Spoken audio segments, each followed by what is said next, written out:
for our first ever live episode of Winning Picks Weekly. Get used to it. We'll be going live here because honestly, we're live betting these Major League Baseball games right now.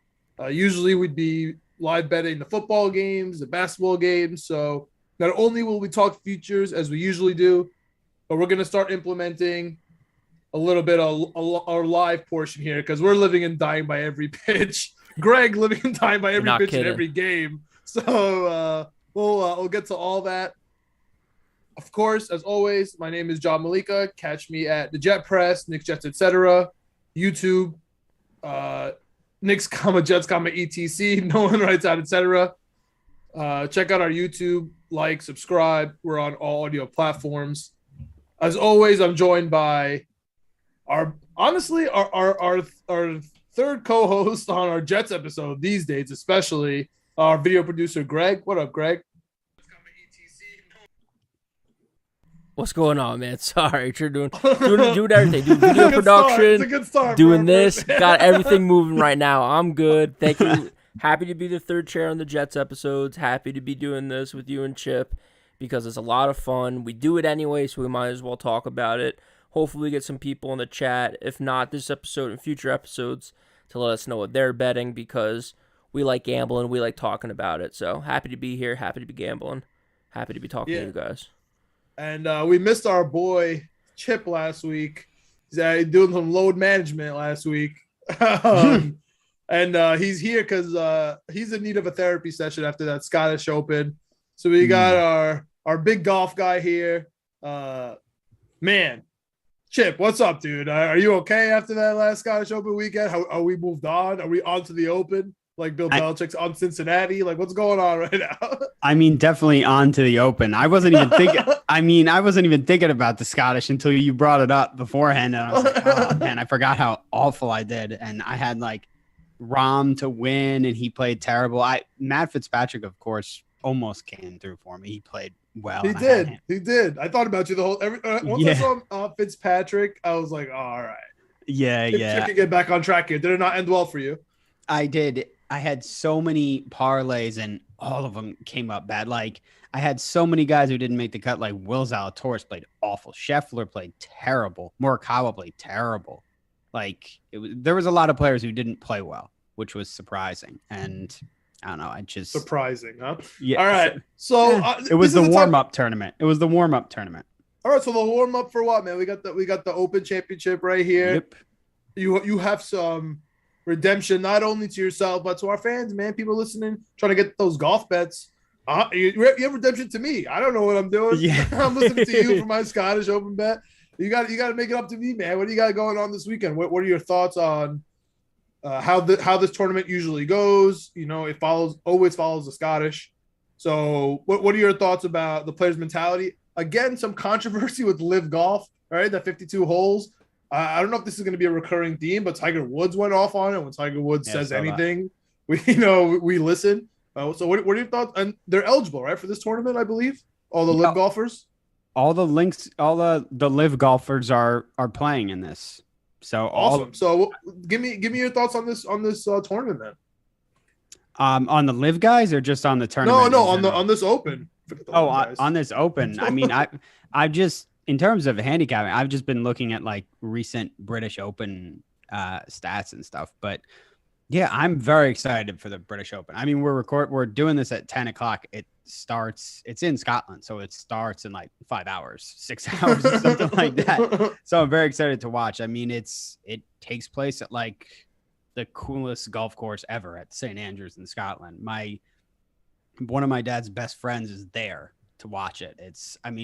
I have to get like St. Andrews is like a must go before you die. If you're even a remote golf fan, like the Masters and St. Andrews, it's so the first thing I think as a Tiger fan, the first thing I think of is Tiger when you think of St. Andrews because it's his favorite course. Yeah, and it's just that's the cool. I don't know if you watched any of like the practice videos of these guys playing on these holes, and it just looks like they're like, where's the tee? Where's anything? Like, what are they playing on? It just looks like It looks like they're playing like the basketball equivalent. Looks like they're playing kind of in like a Chris Brickley pickup game. Like there's just no like nothing there. And then of course you're going to have like thousands of people following these guys around when it changes, but it's so casual there. The game looks so cool at St. Andrews. It's going to be fun as hell to watch.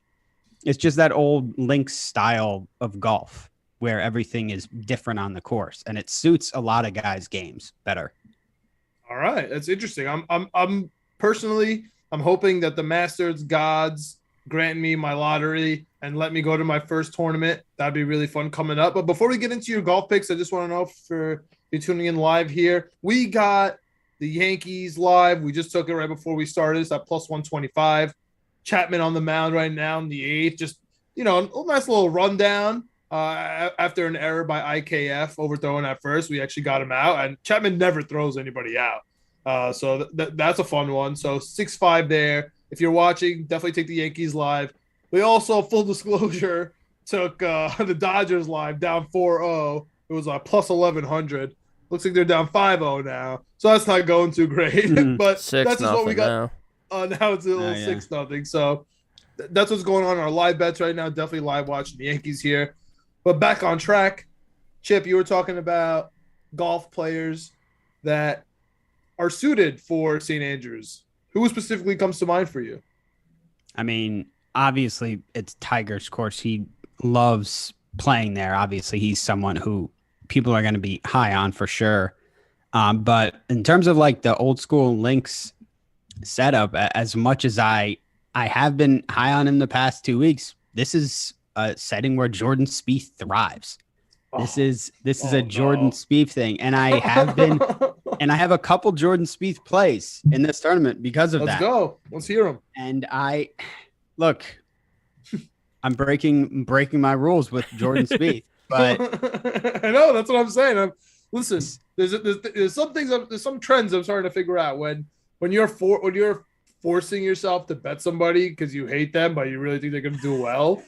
I don't hate Spieth. I just hate that every gambling expert everywhere is like, oh, this is going to be Jordan Spieth's major. It's like, oh, I got you. Okay. Yeah, it's like, come on. Yeah, but when Spieth won the British in 2017, yeah, he was wire to wire, right? Like he was awesome the entire tournament.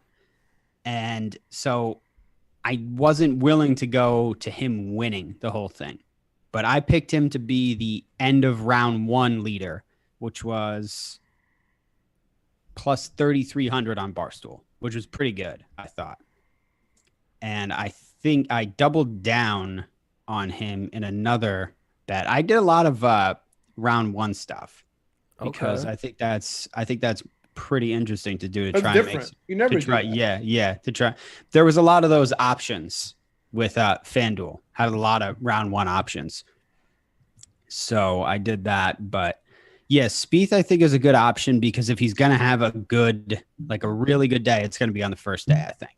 Like historically, I was looking at some of Rory's days and Rory has had some pretty tough first rounds at the British too, like Spieth has, but I mean, if you're going to bet, I think it's an easier bet to bet Spieth to have a great first day than to have 4 good days, enough to win. So that's why I would bet him to have the best round one. And also to keep going with my first rounds, I have, two first round parlays. One is a top 20 parlay with 4 guys in it. And Spieth is one of them. Like I said, I double down on Spieth. This is FanDuel one. Spieth plus 190 on FanDuel. Oh, okay. That's not bad. Yeah. Another one is Scotty Scheffler plus 200. He's been slacking lately, man.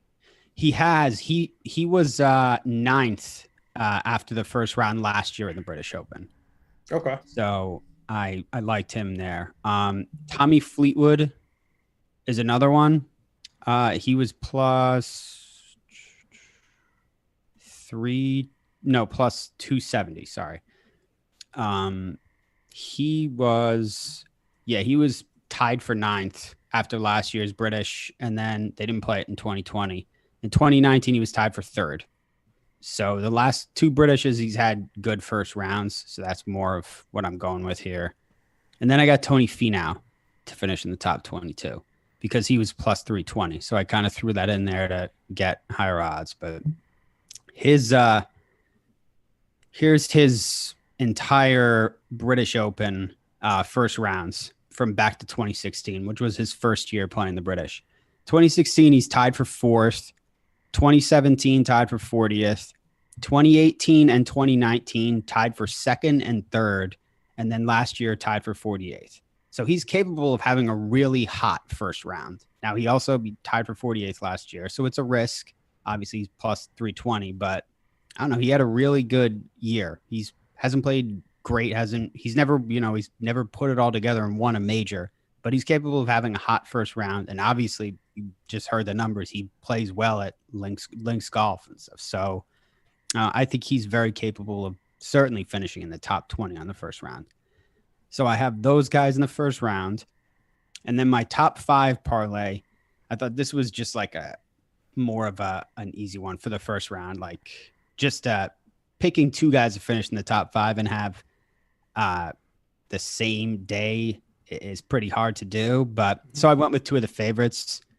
And this is kind of unlike, but I went with Rahm and Rory because I already picked so many of the other guys to have good days. I was just like, the only guys I haven't picked to have good days are Rahm and Rory. So we'll see, like if none of those guys have good days, Rahm and Rory are probably going to be having good days, right? Like Rahm, Rory, I mean, everybody thinks Rory's going to play well, right? Yeah. So yeah, everyone thinks he's going to play well.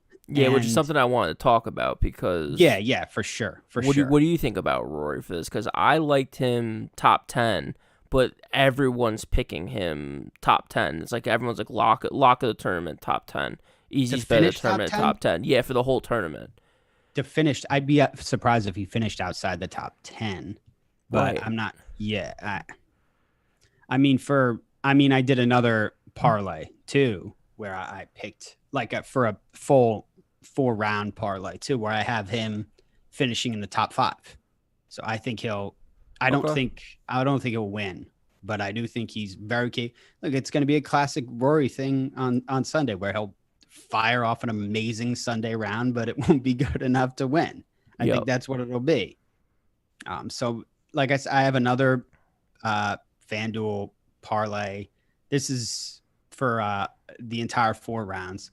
I got 2 golfers in the top 40, 1 in the top 30, 2 in the top 20, and then, like I just said, Rory in the top 5. My 2 in the top 40, I have Tiger, of course, and Louis Oosthuizen, who's always Tiger, of course. Yes. Am I allowed to let you say that? And yes, you are. You are allowed to let me say that. Tiger Woods. Okay. I don't think I need to explain myself. Okay. Tiger Woods. I'm not even gonna. You guys made fun of me for taking him to make the cut.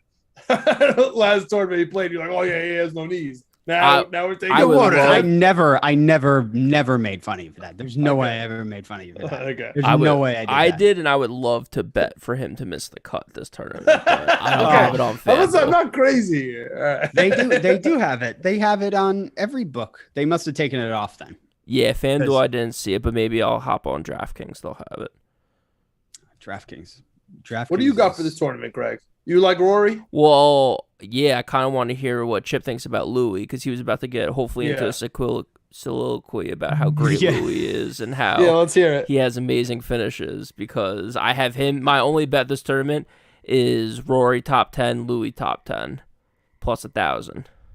Oh, okay. $50 to win. $50 to win 500. I've gotten burned by Louis a couple of times this year, but last year, after the first round of the British, he was first. Right. So, and he's played incredible at the British over his career. And last time the British was at St. Andrews in 2015, he finished tied for second. Yep. So it's worth, I'm not going to say, what would you say? Top 10, Greg? Yeah, top 10. Yeah, top 10 is definitely worth it. Well, we got a home run over there, John. Giancarlo. Finally. Oh, nice. A solo. Right. Finally. What's the solo score? shot? What's the score? 6 up, baby. Oh man, Jesus, can't lose to the Reds. Those live bets killing it right now. Can't lose to the Reds, Chip. I agree. Let's go right now. Okay. So yeah, I like Louis. I mean, I think he does pretty well. Golf. Yeah, I think he does pretty well here. And he's like I've said previously, it's like one of the first golf bets that I had was like him to win the tournament. I think he came in second, so I hedged it out with someone else, and that's how I kind of got into the golfing thing. I love the long odds. To be top 10, I think he was plus 300, and I felt like in the guys in that area, plus 380. Like Brooks Koepka's right around there. Max Homa's right around there. I don't really trust those guys too much. I'm not doing the Brooks Koepka thing. Homa's with Tiger, huh? Yeah, same group, which another reason why I would love to bet Max Homa not to make the cut too. Just because of the nerves there. I feel bad for the guy, but also he's just up and down player. So Colin Morikawa is there. He hasn't been playing too good. The only thing that worries me about Louis is that I don't think he's been playing too good this year. But hopefully it comes together for him in one of his favorite courses. So that's my bet. Like I said, it's Rory's plus 115, Louis plus 380. That's out to plus 1,000.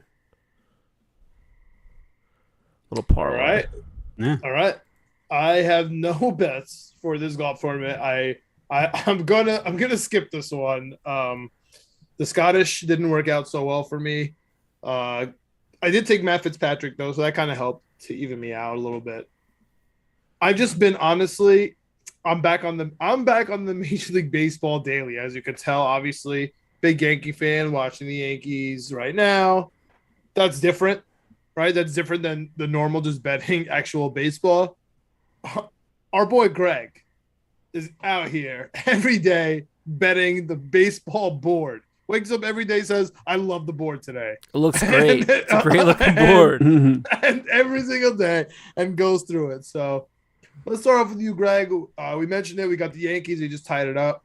We also mentioned that right before we started recording here, it's 10:20 right now. You said to take the Dodgers just as a fly bet. I took about plus 4.5. It was money line like plus 11, 1,200. They're down by 4. Now they're down by 6. But what else you got right now, man? Fly out to the fucking wall for the Dodgers 10th inning. Dude, it's been going good, man. I had, again, I've been, like I said, for the last few weeks, I'm betting good teams against bad teams. And then I bet the Yankees and the Mets. So, I mean, I had the Mets today. I think we went 2-3 against the Braves. So that's a big-time winning series. All my bets now are pretty much, if I don't go a live bet, I do the minus 1.5, and then 2 or 3 guys to get a hit. So hit both of those.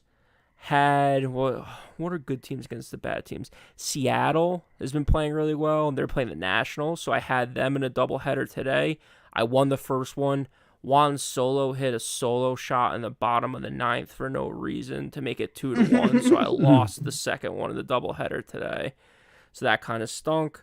And then, dude, just betting everything. Like, really when I'm looking at this stuff, like Dodgers, St. Louis, it's like they're both pretty good teams, so it doesn't really fit the good teams versus the bad teams. But when I see a live bet and a good team is down runs and it's plus 400 or 500, I'm usually taking it. So, so I had the Dodgers today, had the Yankees going into the game with IKF and someone else. I forget who now. I can't remember if it was DJ or Judge to get a hit, minus 1.5. So it's tied 6-6 in the 8th. So I need them to win by 2. I mean, I feel like I'm this Mike minus Francesa. 1.5. Has it been winning for you? What? The taking the run line instead of the money line? Yeah, I'm well. a $50 bettor. I started my baseball season off with like $300. I think I've made like $4,000 right now. I've cashed out 2, have 2 in my account. So as a $50 bettor, if you're coming up that many units, like it's great. But part of it too is live betting. Like last week when we were, or no, not last week when we were recording, over the weekend, I had who was it? 2 teams that were just down, whatever, for the sake of the conversation.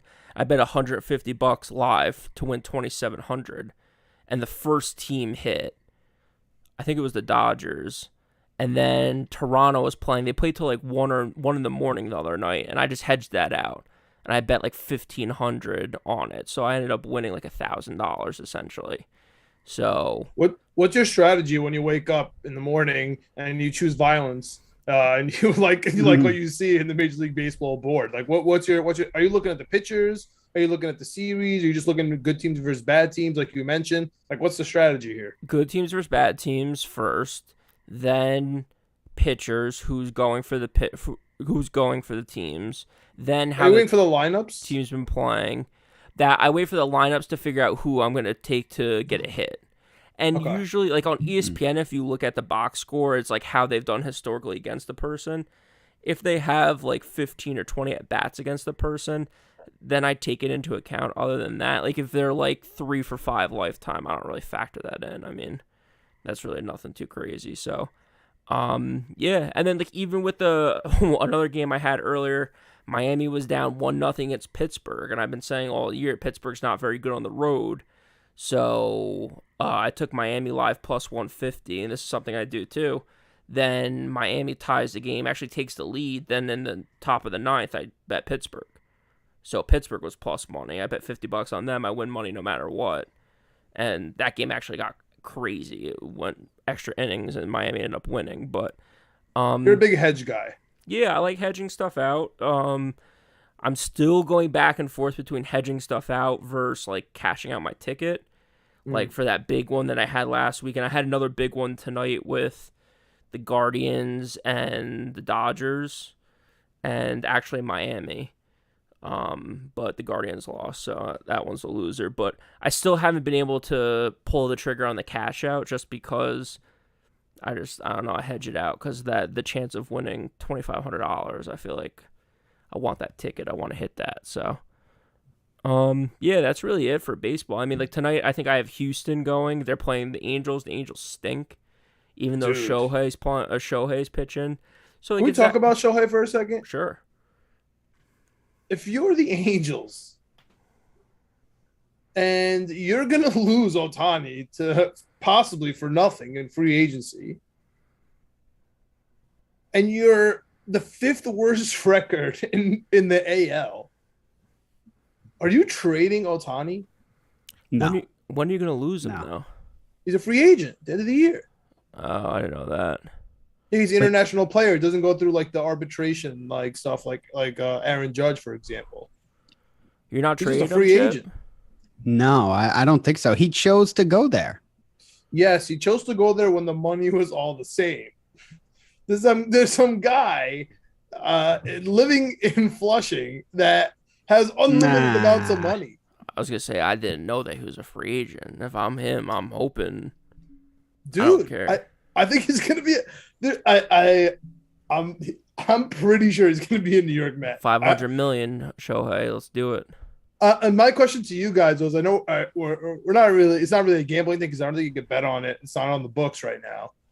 However, if you're the Yankees or another team that's bidding for the postseason, are you taking a Mark Teixeira to the Texas Rangers sort of flyer, a Kawhi Leonard sort of rental on Shohei Ohtani for the year and then just see what happens in the offseason?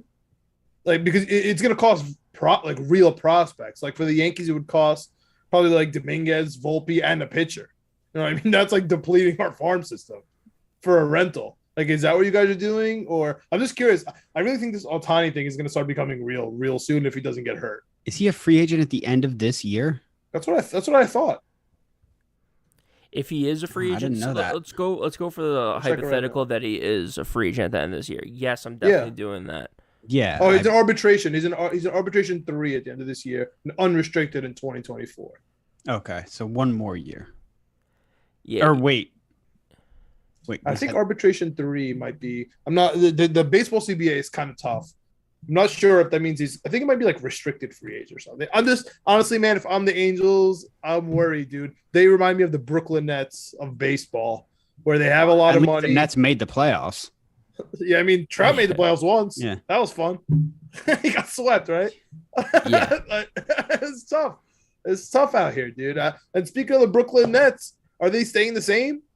Like that you could actually bet on. I think so. that you could actually bet on, Greg, and that's plus 1,100 right now to win the East with the Brooklyn Nets. And besides, I guess, losing Drummond, I think they got better. They got Royce O'Neal. They got a healthy Kyrie all year long. Maybe Ben Simmons coming back, finally playing. KD. Am I insane for wanting to take the Brooklyn Nets? Forget this for a second. Let's just cover this for a second. We'll put a censored on the background. Am I insane for wanting to just sprinkle a little on the Nets plus 1,100 to win the Eastern Conference? I don't think that's too crazy, especially because I don't know what the other odds are for the other teams, but I'm sure like the Celtics and the Bucks are 200 or 300. The Celtics are just everyone's darling right now. Like everyone's in love with the Celtics.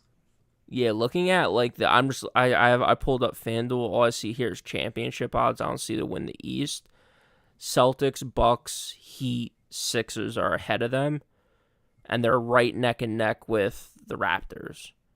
Like, I love that if I'm betting. The Raptors stink. Like, what are we talking about? Unless KD goes to the Raptors. You may want to take those Raptors out before KD goes there. That's okay. I mean, like if those are your thoughts, I get that. But Chip, I know this is Winning Picks Weekly. We're just having some fun here. This is some breaking news, man. I need your live reaction. Evan Fournier has deleted his Instagram. Oh my God! What do we think? That's my reaction. Oh, I don't care. Okay. That's my reaction. I don't care. Really? He's gonna start a new one probably or something. He just a new one with a new team. Yeah, is he gonna start the New York Knicks? I wonder what he didn't get traded in a sign-in trade with the Mavericks. What's the move? I mean, who's got cap space that they can dump him into? I mean, Utah. the Thunder. You ever hear this team Mitchell out on the West named the Utah Jazz? They're wearing yellow. If I was a Jazz fan and I traded Donovan and Donovan Mitchell got traded for a package around Evan Fournier, I would be so furious. No. Like, Fournier is just there to match contracts. It would be Randall, Fournier. That's Randall and Fournier. Isn't that too much? Randall and Fournier? No, Randall, Fournier, Cam, McBride works for Mitchell and Rudy Gay. And I think you can even throw a bogey in there, plus like the 5 first-round picks. Randall, Fournier, Cam, and McBride. That is such a steal for us. Like, I know that's not gonna happen, dude. This is just me wishing. No. This is me holding on to my baby's IQ, Grimes, and Obi with all my might. Knicks fans talk about how great Deuce McBride is until a trade for a star comes along. It's like, throw McBride in there. No, that's why he's a 4th player listed. You're missing it, Chip. That's why we hype him up. So when it's time to throw him in the trade, it's you want McBride, bro? You want our 4th we just have a bad guard. coach.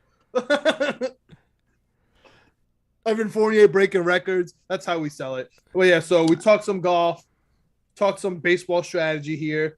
I mean, the Yankees, they're making my heart really happy right now. I'm glad they're back. The Mets killed it today. Did you have the Mets today, Greg? Yeah, had the Mets. Had a couple guys taking to the get Mets a hit. tomorrow? Are the Mets playing tomorrow? Or is that their day off? Is that they have Thursday off? I don't know. Let me look real quick. Let's look at the They schedule. did play at 1:00 today, so they probably have off. Oh, tomorrow. no. We're going to Chicago. Oh, okay. Then the White Sox or the Cubbies? Cubs. Oh, okay. Definitely the Cubbies, those should be wins. Absolutely hate the Cubs, first of all. And on top of it, they stink. All right. Clay Holmes out here. He's getting strikeouts. Making the pitcher fooled. Man on first. Top of the 9th. 1 out. Our boy Brandon Drury is up, which is hilarious. But that's about it, guys. The last one. Talking about Donovan Mitchell. Yep. I can't believe we did the whole trade and we forgot to talk the whole gambling part. Winning Pete Weekly, baby. The odds are out. The odds are out. Odds to the Knicks. That's why we're talking the Knicks trade. Knicks, man, they're the favorites. I'm -110. Are we going to do I would say the value here is in Miami plus 410. But Chip, what's the Raptors at? You mentioned the Raptors. The Raptors aren't on the one that I'm looking at. Oh man, Chip's got a real big tinfoil hat on, huh? Wait, where are they on the one you're looking at? Pull it up right now. I don't think that the Knicks are going to trade for him, though. Even though we're the favorite. Talk to me. To me, it's like, what are we doing? Like, we're really going to trade 5-6 round picks? John, you've been saying it on Knicks, Jets, etc. for 2 or 3 weeks now. I don't want to trade with Danny Ainge. I 100% agree. He's like the one guy I don't want to deal with, just like I don't want to deal with Joe Douglas if I'm another team in the NFL. And it's just like, you got, 5 first-round picks for Gobert? So you're going to want something comparable for Mitchell? Why? We're such a young team. If we were one piece away from putting us over the top, maybe I could see us making a move. But at this point, I just don't get why we would hemorrhage the future for someone that's maybe going to get us to the second round of the playoffs. Well, I get why they do it. And Macri talked about it in his newsletter, because getting Donovan Mitchell has been the end game from the start with this front office. They want Donovan Mitchell. He's their guy. They love him. He's like they have a relationship with Jalen Brunson. They have a relationship with Mitchell. They love the guy. They went to see him play in a playoff game too. Like, it's maybe they were also selling Randall a little bit too. Yeah. How many years does he have left on his contract? 3 guaranteed. Right? 3 guaranteed, and the 4th is a player option. So theoretically, if he likes New York, he's got 4. I don't know. I'm looking at the odds you were looking at before, John, and obviously, yeah, Knicks overwhelming favorite there. Heat at plus 400 is the one to go with. I would think. Raptors plus 1,000. Raptors plus 1,000. If the Durant thing falls through, I just think they'll run it back. I don't think they're going to trade for another guy, because Masai's going to be like what Greg just said about Donovan Mitchell not getting us out of the second round. Masai doesn't care about getting to the second round. He wants to win a championship. He's not going to give up assets for Mitchell. I don't think he wants to do that. I think he's looking for a bigger fish. Can I say, as a Knicks fan, I care about the second round officially on the books? I do too. I just think when you've won a championship as recently as the Raptors have, I think the second round means a lot less to you. Don't you think? Yeah. No, I agree. But as a Knicks season ticket holder, man, I'm telling you right now, I would love a second round knockout. Sign me the hell up. The one that's interesting to me is Nets plus 700. Because what if he gets tied? What if the KD thing becomes like a 3-team or 4-teamer and he gets moved to Brooklyn? Well, Ben Simmons would have to get moved. That New York. Yeah. That's true. It makes it difficult. But we saw recently that, I think it was today even, the New York Post thing, Kyrie leaked that he wants to stay in Brooklyn. Like, he didn't request a trade and he wants to stay, which who knows how true that Kyrie could change. I would do that too if I'm Kyrie, though. If I'm going to go to the Lakers next year, why would I want to ruin the Lakers team? Well, I think what happened was the Lakers offered Russell Westbrook and the Nets said no. And Kyrie was like, and 1 first round, and the Nets wanted 2 first rounds. Yeah, and the Lakers were like, we have literally nothing else to give you. And then Genie started tweeting at Kobe. Yeah, exactly. Kobe, they want 2 first round picks. And LeBron was like, trade every first round pick you have. And the Nets were like, okay, we'll take every first round pick you have because you're going to suck by then. And the Lakers were like, yeah, we can't do that. You're going to be retired by then. LeBron's outie. For the Donovan Mitchell odds you have in front of you, any chance the Boston Celtics are on there? They're also plus 700. I saw a couple tweets today. You guys think that's a possibility? I don't like it. Because of the Ainge connection. I know, but inside trading. A little I don't like bit. it. Kind of like how he had with McHale when he was the GM of the T-Wolves and he stole Garnett from the T-Wolves. What are you trading? I don't know what you're trading. The trade I saw was Robert Williams. I would never do that if I was the Celtics. Never. I mean, you're going to have 3-4 guards and no big men. It doesn't make any sense to me because you already have. Yeah. You're not going to trade Tatum. You're not going to trade Dude, he makes perfect sense to come to the Knicks, man. Take 5 first-round picks. Take Julius Randle, a real scorer. He could make the All-Star game if he tries really hard and he doesn't hate the fans and the coach and the players. We've seen it happen. Does that elevate us enough? Does it elevate us enough? You talked about on Knicks, Jets, etc. You talked about his efficiency issues. You talked about Brunson not really shooting free throws too well. Are we just adding names to add names, or are we building a team that can win and compete in the playoffs if we add Mitchell? Yep. If we add Mitchell, are we And we get rid of Randall? Are we competing at what level? try to make it to the Eastern Conference Finals? No, I don't think so. Yeah, so to me, I- what are we no. doing? So to be a little less definitive about that, Brunson, Mitchell, and RJ doesn't scare me as much as it should. Okay, like I understand that's not the best defensive, guards in the world, but what guards can they really not handle? Like not handle in the league at all. To me, no one is really screaming. Obviously, Steph Curry, but nobody can guard him. Right? That's the whole idea. Right. Well, like, I'm talking about like the middle of the Ja. road, like Josh Giddey. Like I don't think we're gonna collapse versus Josh Giddey. He's gonna do well versus us. I agree, but I don't think he's gonna absolutely murder us.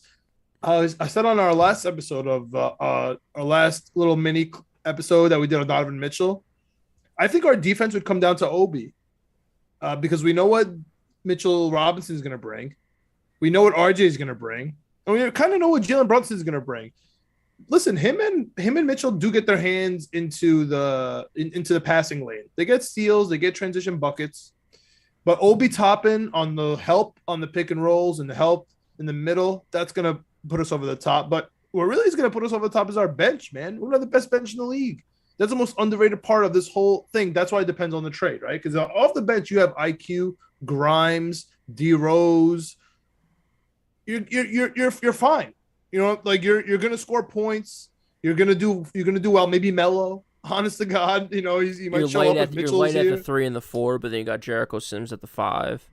And Hardenstein, who we just signed. I mean, we're a real team. We're a real team. So that's all you need to be is just top 6. If you're in the top 6, you have a chance, in my opinion, honestly, because you're not going to face Milwaukee in the beginning, and then we just see what happens. So, or Boston, right? But you're talking about the defense, but what about the offense, though? Because I'm not so sure that just because they get Donovan Mitchell, the offense is going to be good. Like that doesn't, because Donovan Mitchell was so good in Utah, but they never got out of the first round, right? He's Westbrooky sometimes. With his usage rate. A little bit. Yeah, I get he got it. out of the first round one time, I think. I think they beat Westbrook one time his rookie year. I think that was the one time he got out of the first round. But he's also part of the reason he was able to be so good in Utah was because he had Gobert. Obviously, they're hoping Mitch would be able to fill that role. But he also on the offense. No. He did the screen thing. The screens. Yeah. That was Yeah. we want to goof on Gobert for all that, but that was a massively Facts. important thing for Donovan Mitchell's offense.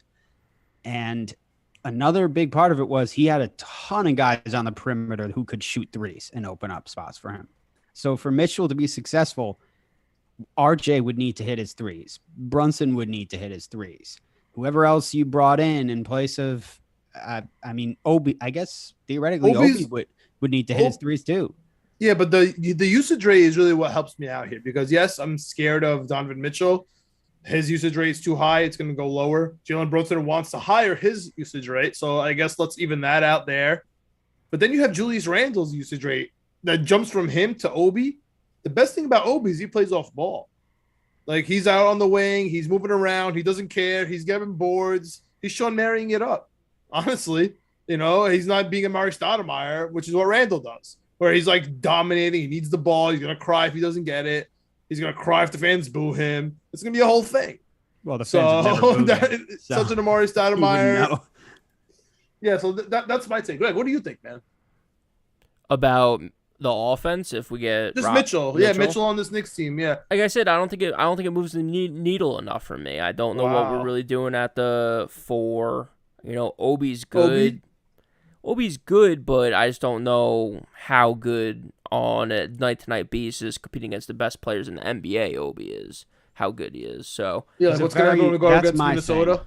That's my thing. It was a very small sample size of Obi, too, for us to immediately say he's a great starter in the NBA going. No, he's not a forward. great starter, but he's feasible, especially if you have Brunson, Mitchell, and RJ. You know what I mean? He just has to chill. Just play D. Yeah, to me, I just feel like we have good young players right now. I feel like if you trade for Mitchell, you're kind of like half in and half out. Are we a win now team, or are we a build for the future team? Like, what are we? If you somehow make the trade and keep Randall, which I don't think is going to happen, then I'm like, okay, we're a win now team. But because we can't, right? So for my thing is, don't trade for Mitchell. Let's just keep drafting pretty well. I think we've been doing okay draft wise, and let's just build for the future. We have a good couple young players. 5 first-round picks we're going to trade. Those could be 3 stars, 3 solid players for us in the future.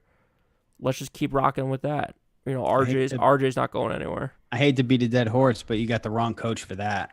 Well, that's the other thing. Oh, please. All the rookies been playing. He just signed Sims. He was drafted and played and signed under Tibbs. Give me a freaking break. IQ under Tibbs. Obi under Tibbs. Get out of here. Grimes under Tibbs. You're forgetting about Point Burks already? Dude, Point Burks saved our ass two years ago, but whatever. That's neither here nor there. He's out. He's out ago, when he wasn't playing point guard 2 years ago. Boys, the Dodgers 5-6. We're coming back. No way. The 5-6, John, plus 4.5's looking real nice for you right now, buddy. And that the plus 1,200 looking pretty plus good too. Plus 1,200's looking okay. I got them big. While we were chopping it up, by the way, took the Dodgers and the Astros who were down 3-0 in the third live. I like it. I'm deep into this bottom of the ninth. 2-2. Matt Carpenter took it to the right field porch warning track. No good. We got Joey Gallo up, who, if he's on this postseason roster, check in on me. not gonna go well. I need the Dodgers. Need the Dodgers bad right now, and I need the Yankees. Like, what are we doing here? Gallo's up, not looking good. Chip, you got anything you want to throw out here for the weekend? Anything you're looking forward to, or are you good to go here? I know you got the golf, man. I know you're hyped. Just the golf, man. That's what I'll be paying attention to this Thursday's weekend, your Friday, huh? Yeah. Yeah. For sure. Early tournaments, Chip. You wake up and watch it in the morning, or you just catch it whenever you catch it? I mean, fortunately for me, Tiger doesn't tee off until like 10 o'clock. 10, yeah. Thursday. So I don't know how much I'll be able to check of the super early players, but I think most of them don't tee off until like reasonable times. Yeah, just a fun thing to throw on when you're getting ready for work in the morning. Yeah. Mm-hmm. It's like World Cup soccer all of a sudden. It's like, well, it's on way earlier than you expected. Yeah, isn't it on like crazy times this year too? Yeah, I think in Qatar, who knows what times that's going to be on. Yeah. So, yeah, daily baseball. Winning P Weekly on Twitter, Chip Murphy 7. I'm sure you're going to have some live bets too. I know you like those too as the tournament starts rocking and rolling. Maybe Saturday, get some more bets out there. So definitely follow him on Twitter. You can find us everywhere on social media. We're on Twitter. We're on Apple. We're on Spotify for the podcast. We're on YouTube. Knicks, Jets, etc. on YouTube. You can find John's episodes with Alex talking about Knicks, talking about Jets. And always, we're back every week to talk about gambling. We're going to be doing more live stuff. So as we get going, wild pitch. Let's go Dodgers. As we get going, hop in here. Tell us what you're taking live. We'll be betting live. And we're getting warmed up. You know, there's a lot of baseball left, but John and I did give our first NFL picks out last week of the season. So NFL is coming right around the corner. I know Chip's getting into the college football. It's going to be a lot of fun this fall. So definitely, thanks for tuning in. Definitely stay with us. We'll see you next week. Free baseball in the Bronx.